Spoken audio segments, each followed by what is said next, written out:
Yeah, dude, I'd never fucking seen that fool before in my life. I don't know who the fuck that was. I can only guess it was Pornhub's administration team letting me know that my username Crip was out of date because when I signed up at Pornhub, pretty much the first thing I did was oops. First thing I did was make sure that they had my Twitch information so they could get a hold of me if there's any problem with my Pornhub account. I think that's pretty much the first thing most people do, right? All right, here we go.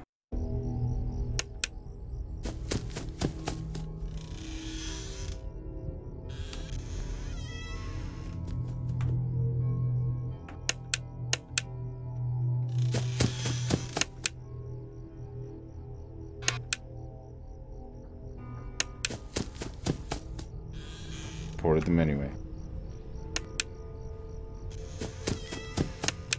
See these motherfuckers, dude, run around up in my motherfucking place, dude. Man, I'm just starting to think about the boy fussing. Did you hear that shit? He's fucking in here. Oh, fucking game. Oh no, dude, this fucking game, bro. Look at that shit.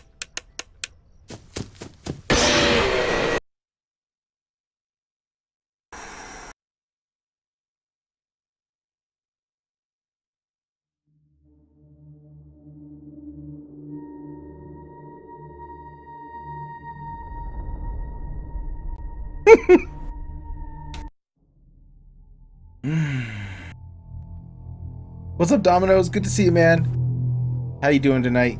Just playing that old Five Nights, man. Just trying.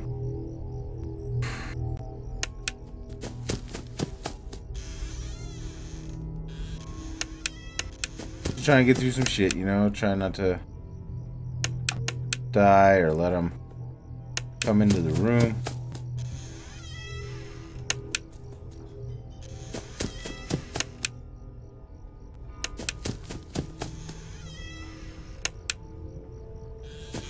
Off-road guy, it only happens. You only get the quality button when you're up over a certain number of viewers, and they need to try and save some money on that bandwidth, I think. Oh, son of a bitch. Man. So yeah, the quality options go away pretty much every time you stop streaming, and I think what that means is that I need to adopt a different style. And when you're studying kung fu and you find a technique that can conquer your technique, you don't just quit kung fu. You make a new style. And I think a technique that needs to be adapted is when that quality button shows up, you gotta stay up. I just leave the stream on. Just leave the motherfucker on perpetually. Walk away from it. Who cares? You know what I mean? Just leave it on. And that might sound retarded or I don't know, like almost a breach of TOS in a way, I guess. Not even, it just might sound like kind of a ridiculous kind of competence, but this thing to do, but I don't know, I don't know. Time to shake it up. Time to try some different shit. Fuck. I fucking don't know if I can do this game for very long than that, man. There's fucking fuckers everywhere. All these fucks want to do is scare the shit out of me.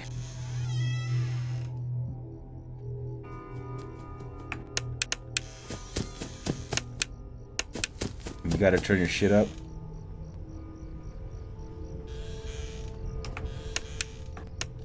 It's ridiculous.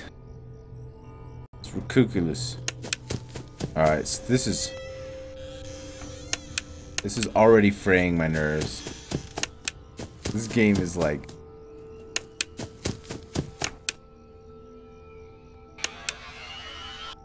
Nobody should play this game.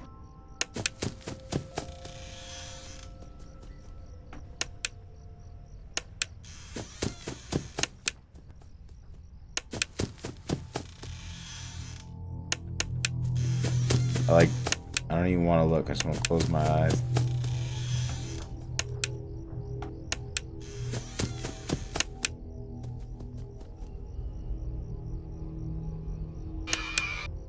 Those guys aren't really scary.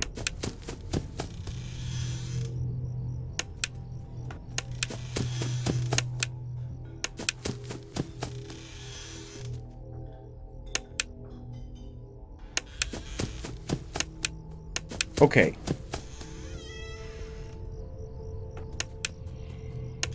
So the thing about this game is there's a very deep canon and storyline to it. Not super deep, but like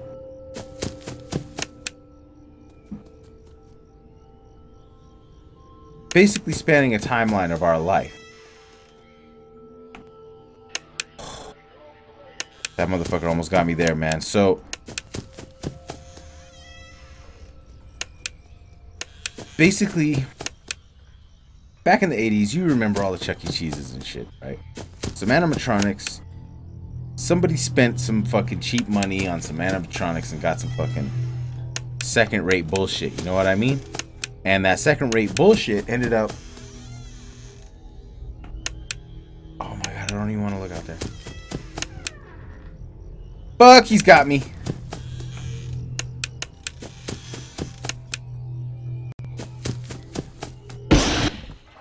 Yo, fuck you. He's got me.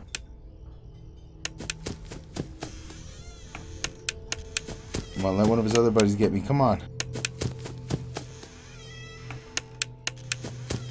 Oh, I knew it, and they just fucking waited just long enough. Okay, so the objective is you have to keep on top of them and make sure that you got your lighting stuff on them early enough that they stay out of the room. And they're trying to sneak in when you're not looking, basically. But there's a few different ways into the room, which is kind of silly because really your room would be a lot more, you know. The room I'm in, for example, has a single door, but it also has a window. So they might be coming in through the window. I don't know.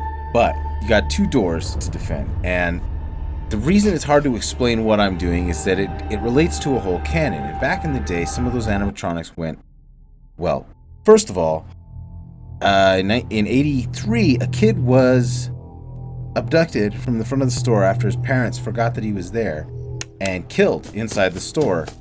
And so that was the first, basically, like, haunted spirit that began kind of set the whole thing off. Now, a lot of this is masked in vagary just because it's supposed to be mysterious, you know?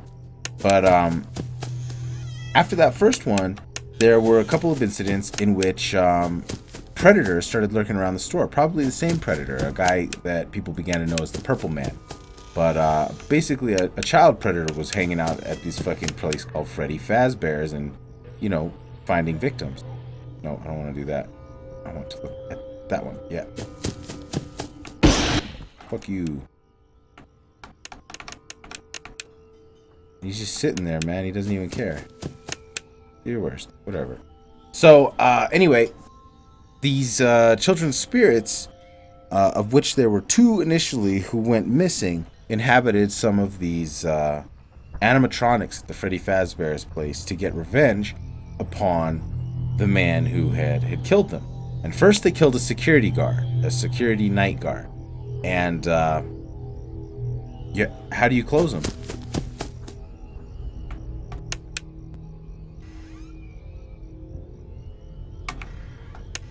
How long?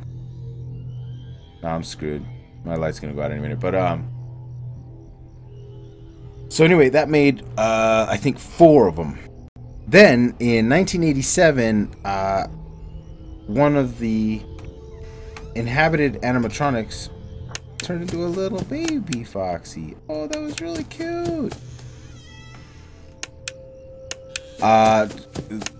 One named, well, there's actually some speculation about which animatronic it was that did it, but initially it was put on Foxy in a little attraction within like the sort of Chuck E. Cheese restaurant called Pirates Cove.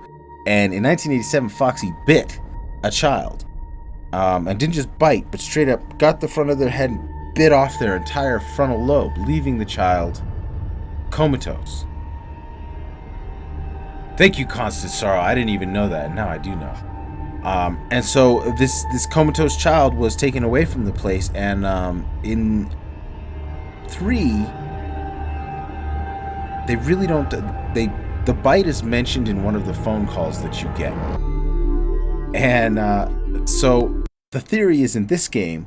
So far, the theory is that you are either the kid laying in the bed, or laying in your room trying to recover, or that you're in a fucked up nightmare world in a coma because you have no frontal lobe. And, you know, and because the room is all surreal. You know, what room has 2 doors like that? Doesn't make any fucking sense. And so, the running theory is that this is on behalf of the UAC, a nightmare-induced situation, you know? From the injury suffered from the bite of 87. Oh my god. And and so the main point of the game is mostly just to check all of the doors sort of obsessively, and hope that you basically don't get fucking the shit scared out of you, which can happen kind of at any time.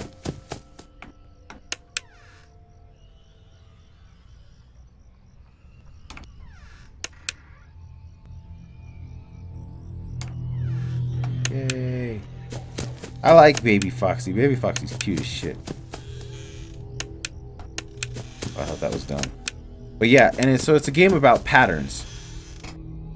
And you're doing patterns, you're listening for sounds, you're trying to identify the different things that are happening around you, and learning ways to deal with the different couple of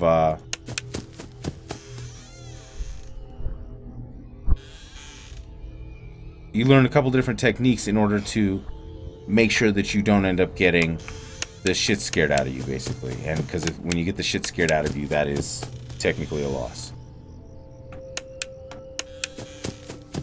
Oh, motherfuck! See, like that. How'd he get in the room?